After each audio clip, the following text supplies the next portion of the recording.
waxaan si rasmi u furayaa aqoon isweydaarsiga golaha wasiirada jamhuuriyadda Somaliland oo ah wadajir iyo waxqabad sumadiisa.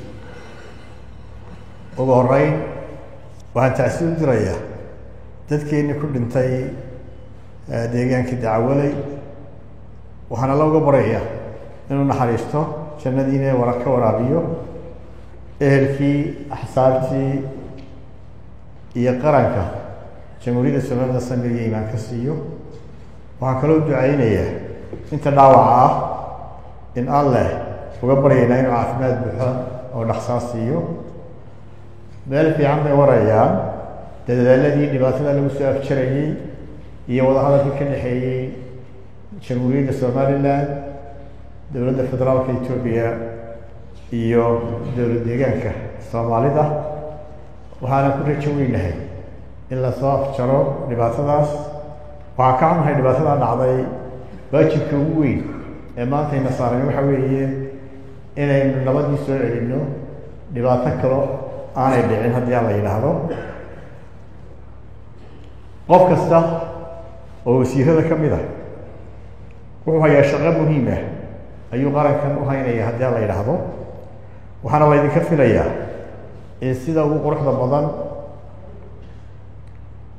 aada uga midho dhalisaan xilka qaranku idiin dhiibay.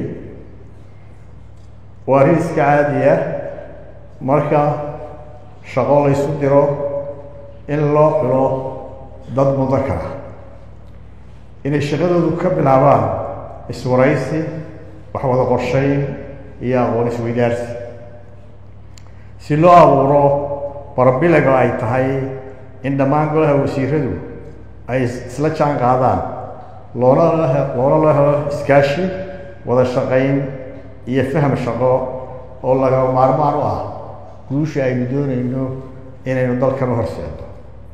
kulankiinani arrintaas ayuu la xidhiidhaa. wuxuu abuurayaa isfahamkii shaqo. waxaa sidaas u noqonaya dadaalada aynu doonayno in mas-uul kasta uu ku bixiyo kaalintiisa, kana soo baxo mas-uuliyadda laga sugayo si loo gaadho yoolka guud ee qaranka haddii aan la yidhaahdo.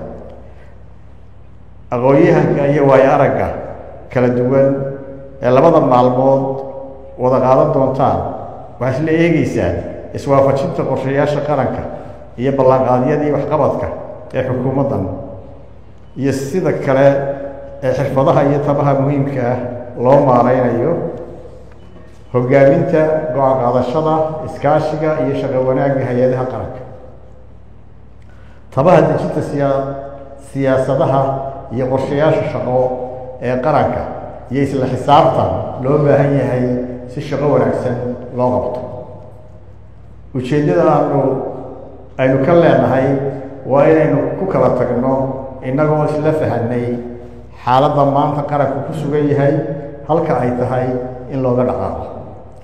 waxaa kaloo aan idinkula dardaarmaya inaynu ka faa'iidaysanno culimadeenna sharafta badan oo iyaduna arrimaha shareecada iyo diinta inagala hadli doona.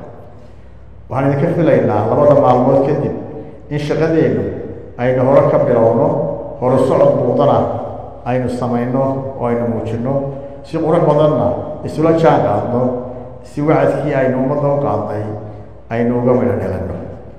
waxaan u sheegayaa shacbiga Somaliland iyo dhammaan dalalka aynu jaarka nahayba in Somaliland siyaasaddeeda cusub ay tahay nabad. waxaan si xusaya aan hoosta ka xariiqaya in Somaliland diyaar u tahay inay diinteeda, dalkeeda iyo dadkeedaba difaacdo. wassalaamu calaykum waraxmatullahi wabarakaatuh.